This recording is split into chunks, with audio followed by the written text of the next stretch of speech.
Hi there, Richard Fontanie here. Welcome back to Explorations from Fontanie Magazine. Today I would like to discuss how to creatively solve problems. Why? Because our personal growth and development matters.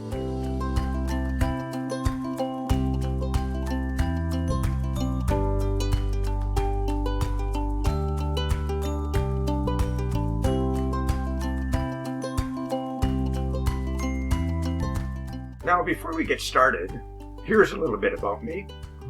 I'm an internet content marketer, an author, blogger, with over 35 years experience as a business owner, consultant, facilitator, coach, and trainer. The Fontanie Magazine is a free e-zine designed to take you beyond business, beyond work, and life. So check the link out below and find out more about the Fontanie Magazine. And while there, you may want to explore and take a look at Fortress membership, Faxi Academy, and our growing storefront. Oh, and don't forget to click the subscribe button below. And now, let's get on with how to creatively solve problems. Now, creativity is one of the most undervalued attributes that we can possess. On the other hand, it's also one of the most incredible attributes we can have. It seems that some have it and others do not. Yet, when we look closely at creative thinking, we all inherently have it. We just need to tease it out, nurture it, and not be afraid to let it hang out. You know, some, if not most, of the successful people throughout history have risen above the rest because they went beyond the thinking of the time. They allowed their creative thinking to resolve problems and issues that really baffled others. Creativity uses many approaches to resolve a problem, and the way people tackle the problem is just as diverse. Two artists can paint the same scene very differently, and two jazz musicians can play the same piece of music with completely different nuances. Creativity is not just for the artists, though, who create beautiful paintings and music that touch the inner core of our souls, so to speak, but also for those who have garnered great advancements in all aspects of our lives. Creativity moved the great leaders of the past and the great leaders of our time. Just think of Martin Luther King, Nelson Mandela, Mahatma Gandhi, Winston Churchill, Steve Jobs, Bill Gates, just to name a few.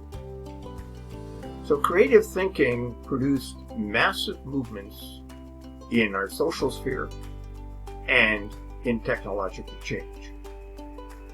Sometimes we think we lack creativity, but creative thinking is an attribute we can learn, but we need to learn it through effort and hard work. I'm reminded of a quote of Albert Einstein, who once said, "Insanity is doing the same thing over and over again, but expecting different results." This quote, I think, forms the basis for this discussion. Here are a few ways we can nurture our creative juices when we're faced with mystifying issues, complex problems. The first way is realizing that different results need different approaches, basically what Einstein was saying. Many of us are on a treadmill, so to speak, repeating the same mistake without even realizing it. Often, this leads to frustration and even anger, and then we find that we are really treading towards giving up. In fact, many do just that. Now, before this occurs, we need to stop and think about what really is happening to us. It's time to stop and reflect on our process of confronting the problem. If you want to move towards resolution about something that has blocked you from going forward, then it's time to think about it from a different angle. The operative word here is stop. Stop and pull away from the approach that you are using. Think about how else you may approach it.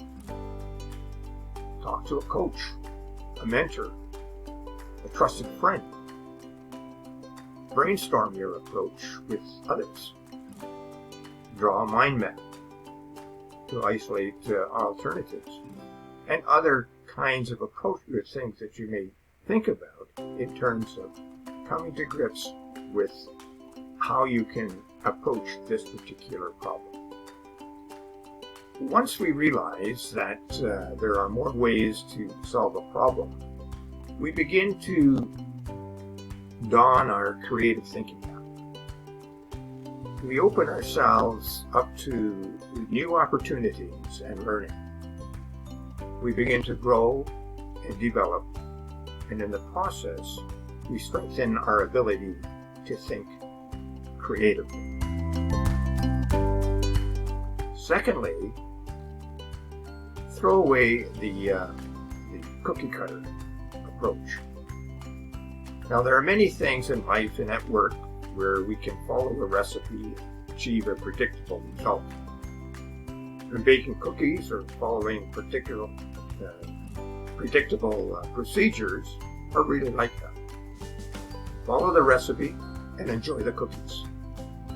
However, there are times when the recipe or the procedure just doesn't work, and we need to do something out of the ordinary. We just can't use the same method to address the same obstacle.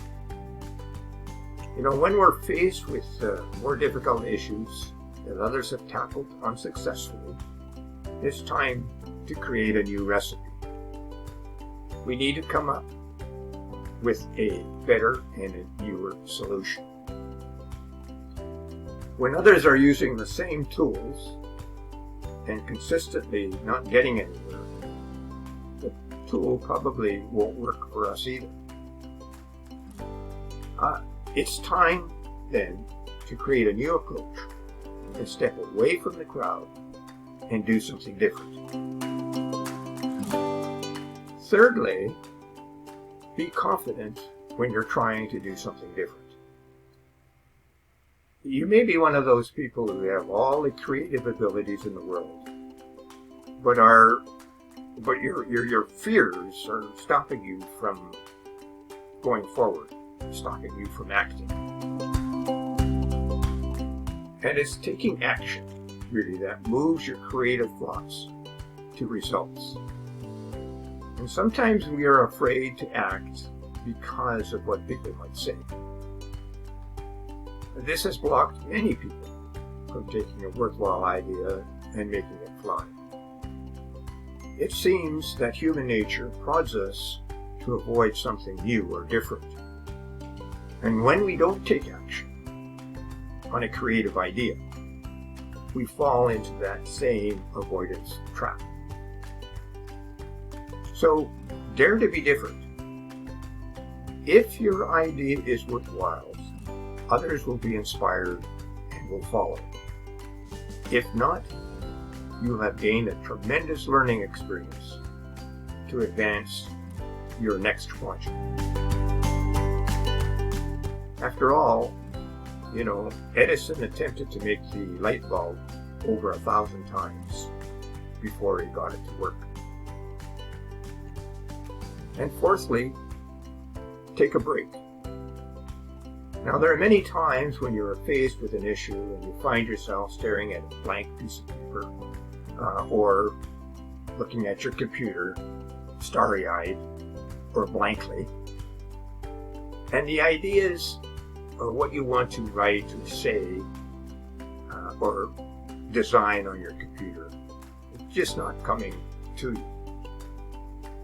Your creative juices are dead. And if this is the case, then it's time to take a break. So get up from your chair and get some exercise. Go for a walk, run around the block, or whatever you like doing in terms of getting some exercise. You may want to just look out the window and enjoy the view that's out there, like people walking around or watching the traffic just whiz by, or look at the trees blowing in the wind. And if at home, maybe it's go wash the dishes, take a shower, play with the kids, or more importantly, sometimes just talk to your significant other.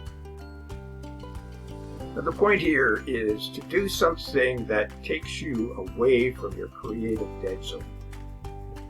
And during the break, ideas often come, and when they do, it's time to get back to solving your problem. Now, thank you for listening. Talk to you again soon. Take care, keep well, stay safe. Bye for now.